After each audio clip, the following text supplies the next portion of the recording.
Hi Michelle, this is Dan in Japan, and I decided to go ahead and make you a video of your apartment so you kind of had an idea of what you were entering into. So without further ado, let me go ahead and show you around. So over here is your front door with one of your mailboxes down here, but you do have a mailbox down by the front entryway. In Japan, in traditional fashion, no one ever enters someone's house with their shoes on, so I always take mine off here. As well as you will be having 1, 2, and 3 umbrellas left here for you, so don't worry about buying or bringing any of those. So your bathroom's in 2 parts. First part has your toilet, which I don't know if you've ever seen this, but on top of this toilet is also a sink, so when you flush, the water automatically starts going and it will also automatically shut off. So through there you have a second entry door which opens up into your dining room / living room. You will have a dining room table with 4 chairs. That's your rice cooker on top. And then in your living room you have leather furniture. It's kind of old but still comfortable. You have a leather chair as well as couch. And then here what looks to be kind of a coffee table, but in Japan it's actually called a kotatsu. And the reason for that is if you go ahead and lift up the top part of the table, underneath it you see kind of a red grate. And in the wintertime, what Japanese people do is they go ahead and lay a blanket here, which I do have a kotatsu set for you, and then you put the cover back on top, and then the family uses pillows to sit around the edges and put their leg underneath, so it doubles as a warmer, which is pretty comfortable because it gets very cold here. Over here you have one of your bookshelves, which there's probably between 50 to 75 books that have been left here by past ALTs. They have books that range from Harry Potter's to ones on the Dalai Lama and Buddhism to the Lord of the Rings trilogy. There are a lot of Lonely Planets here, but I have purchased most of them, so I will probably take those with me back to the States, so sorry about that.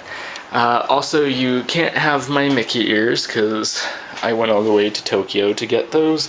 And then you will have, though, my dollar store Christmas tree.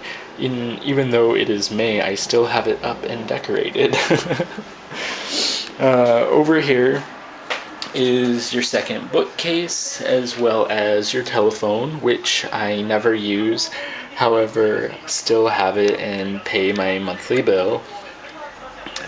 This here is to buzz people in from downstairs. And then you will also have TV. Right now the Hanshin Tigers, the hometown baseball team, is playing, which tomorrow, by the way, I'm going to one of their games, so I'm really pumped about that. They're really fun, you should go. And then down below you will have a DVD and VHS player. Most of the VHSs and DVDs here are terrible, so I don't know how much you are into movies, but I wouldn't really rely on what's here. So when we go into this room, this is your bedroom / office, I guess.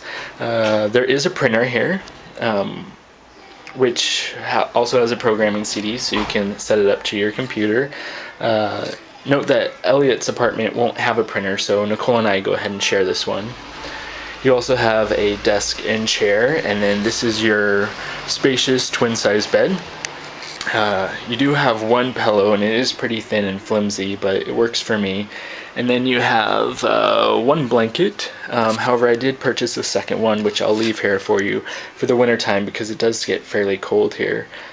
Japanese apartments never really have central heating, and the insulation's really bad, so it does get very cold here. However, in your bedroom, you do have an air conditioner / heater. However, since it is pretty small, usually you only can heat or cool your bedroom, which is nice for sleeping. However, during the rest of the day, not so much. There is a small fan here. And then all of your rooms are connected by sliding doors. It's very Japanese. And then this room is what's called a tatami room because on the floor are tatami mats.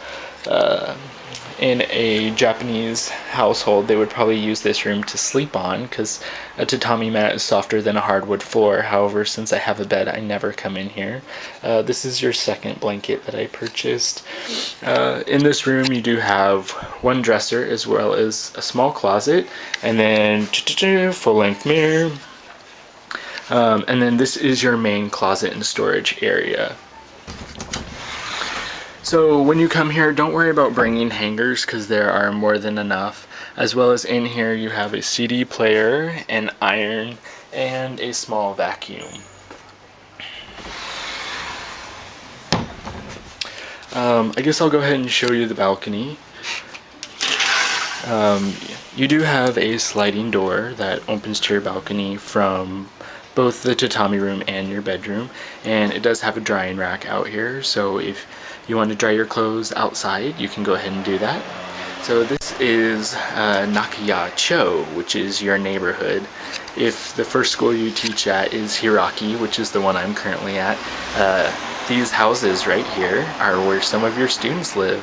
Kind of awkward, but they're usually very pleasant. And then, I don't know if you can see, but kind of over that brown house is a rice paddy. So welcome to Japan. What are we going to show you next? So as we head to the kitchen, you do have a cabinet that's fully stocked with plates, bowls, dishes, and silverware. So don't worry about bringing any of that here. Your kitchen, I think, is pretty spacious for a Japanese apartment, but you do have a sink, 3 burners, and then down below this is a fish broiler, which I have never used myself. However, note that in Japan they don't really have ovens, so that's one slight disadvantage. You do have lots of cupboard space for food, and then this is your refrigerator. I kind of feel like I'm on Cribs right now, but we got some eggs, wasabi, some drinks, cheese, whatnot, but you do have a fridge and freezer. Yours is actually bigger than Elliot's, and so you kind of lucked out there.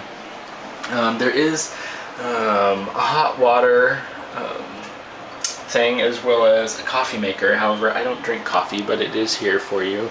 And then you do have a toaster oven, and this is your conventional microwave oven. So if you do want to bake something, you would bake it in here.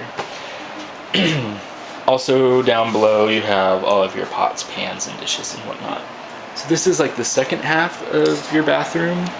You do have a big sink as well as mirror and storage space. Note that if you do want to bring some electronic toothbrush or hair dryer, the outlets are the exact same as the United States, so anything you bring will work here. Down below there is lots of shampoo, medicine, cough drops, whatnot that's been left by a former ALTs. I brought with me a couple boxes of Claritin as well as some Tylenol Cold, which I'll leave here in case you need them. However, this is kind of just a rummage area. There is down here a tiny hair dryer. So if you need something bigger than that, you'll want to bring it yourself or buy it when you're here, no problem. So you do have your own washer, which is great, as well as a dryer. And this is pretty huge in Japan because no one really has dryers, so feel very lucky for it. It is kind of weak. It takes about 2.5 to 3 hours to dry one load of laundry. However, it's